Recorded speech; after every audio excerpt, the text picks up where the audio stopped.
12 weeks to go to the release of King Kong, and this week we're going to look at colour grading. And that's the process that you take your raw negative that got photographed on the set and you manipulate the colours, you change the lighting, the exposures, you do things to it. It's actually a very creative process.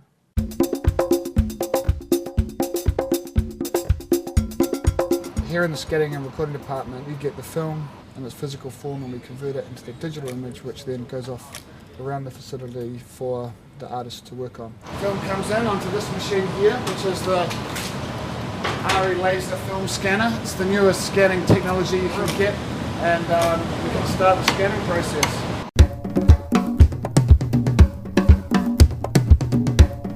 Once all the images are digital files, we are then in a position to use this technology to grade the pictures.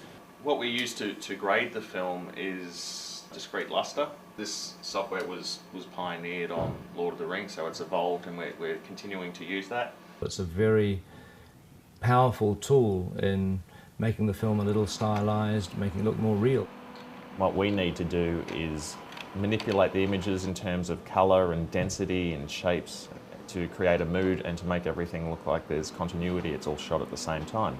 Knowing that the DI process, digital intermediate grading, is going to be involved in a project before I start photography, I definitely make allowances for when I'm actually shooting the film.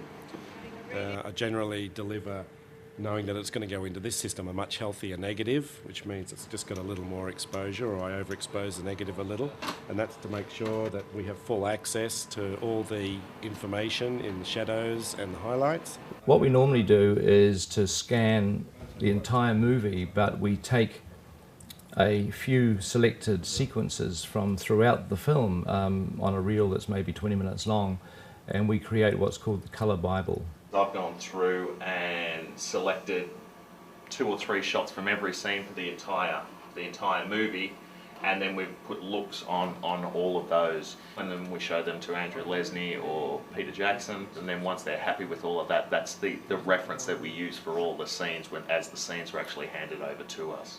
So what we're doing is we're exploring opportunities. There's some stuff we look at, we think, well, is it possible to make it a little more realistic? Is there, something wrong with this picture, or is it, that the highlights need a bit more of a lift, or, will it be sort of more interesting if we move it into a slightly different time of day? What we'll do is we'll then firm it all up so that, you don't know that there's been a grade there at all. The colour timing can do a lot to change scenes that are shot like in daytime and you want to make it look like night. So if you want to darken a scene down, you can do that, but you may not want to darken somebody's face.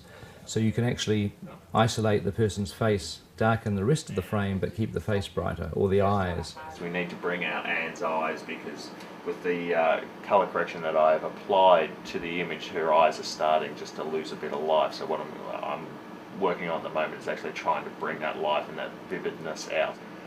And of course, with King Kong being 1933 period setting, we're using the digital colour timing to give it a look that's not contemporary, that just has a slight stylisation. With this scene here, this is how the shot came in. It's a bit of a wash over there, a yellow wash of this entire scene. When Peter turned this scene over to us, one of the things he said is, let's see if we can get some separation in terms of density and colour, just so it's not all one colour. So it was our job to try to extract some stuff out of this. The jungles of Skull Island are a really important aspect of the look of the film, and the colour timing allows us to pick little pinpoints of light that are shining through the leaves and burn those out, give a lot of depth to what is essentially our composited miniature jungles. And then we record it back out onto film, which will be how it's viewed by the general public.